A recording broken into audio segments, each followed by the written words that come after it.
देश में आप खौफ का माहौल बना के पोलराइजेशन कर रहे हैं, ये आरोप समाजवादी पार्टी लगा रही है। वो बात अलग है कि वो खौफ किसमें है, मैं सारे एग्जांपल्स पे आता हूं। आपका सवाल जवाब आज और डिबेट जो है मुस्लिम लीगी, माओवादी, कांग्रेस पर और बाकी सारे गठबंधन पर। मैं एक चीज कहना चाहता हूं, बकरी चोर आजम खां से लेकर मुगलों के बाबर तक का वकील सिर्फ कपिल सिब्बल है। इस देश में राम मंदिर नहीं बनना चाहिए, इस बात के लिए अगर कोई कोर्ट में गया था तो कपिल सिब्बल गए थे, वो राज्यसभा सांसद।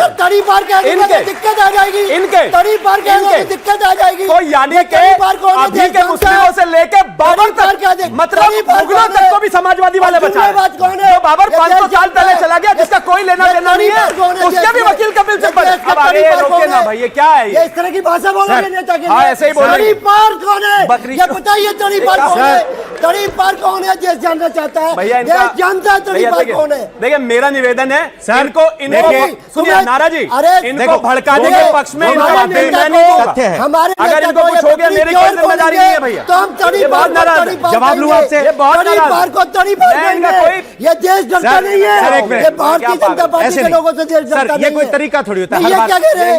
ये बकरी चोर कह रहे हैं। जवाब लूं मैं आपसे। बकरी चोरी की एफआईआर है, मैं क्या करूं? तड़ीपार है, तड़ीपार उन पर नहीं है, तड़ीपार है, देश ने देखा है। सर हो गया, ये किस तरह की भाषा बोल रहे हैं? सर वो एक आरोप लगा था, वो आरोप लगा है भाई, वो आरोप लगा है। भाषा पसंद करते हैं और जो आप तड़ीपार कह रहे हो वो भी एक सिचुएशन थी, उसमें क्या है?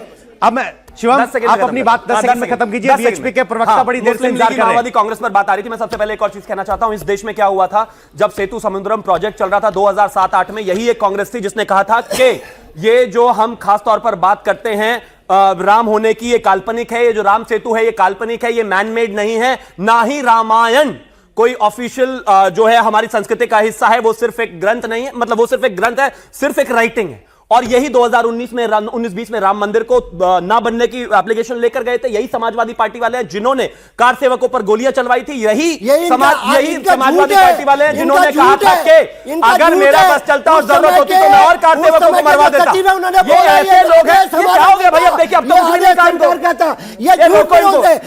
लीग मुस्लिम लीग के कार्यकर्ता बाबर के रिश्तेदार क्या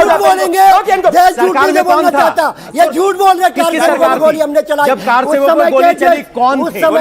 सरकार प्रमुख सचिव है, उनका आदेश था। प्रमुख सचिव किसके आदेश पे काम करते हैं? ये झूठ बोलने का काम करते हैं। प्रमुख सचिव क्या सुओ मोटो एक्शन लेते हैं? मैंने प्रमुख सचिव बाबर का क्या नाम ले दिया तो नाराज हो गए भाई? लड़ रहे, बताइए मुझसे। आदेश माननीय मुलायम सिंह जी का नहीं था, उनका बयान है। ये झूठ बोलने का काम करते हैं। मुख्यमंत्री कौन थे? मुख्यमंत्री कौन थे? ये जुमलेबाज लोग झूठ बोलने का काम करते हैं। सर ये 2 करोड़ नौकरी देने वाले झूठ बोलते हैं। वीएचपी के प्रवक्ता बहुत देर से बड़े सब्र से इंतजार कर रहे हैं। सारी चर्चा हमने की मूल मुद्दे को छोड़कर।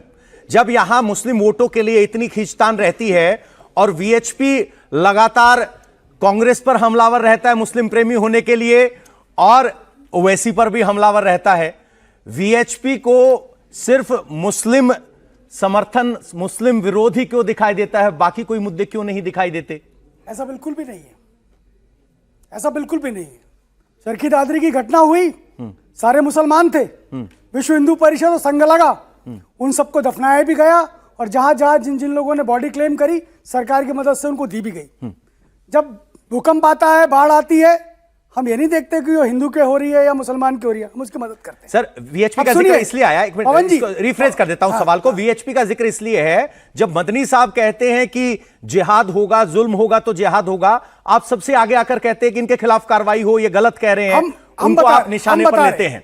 तो जहां एक तरफ मदनी मुस्लिम पोलराइजेशन करते हैं, क्या वीएचपी भी हिंदू पोलराइजेशन करती है? मदनी जो कहते हैं वो एक पंथ के लिए कहते हैं, हमारा हिंदू समाज के लिए बात करते हैं।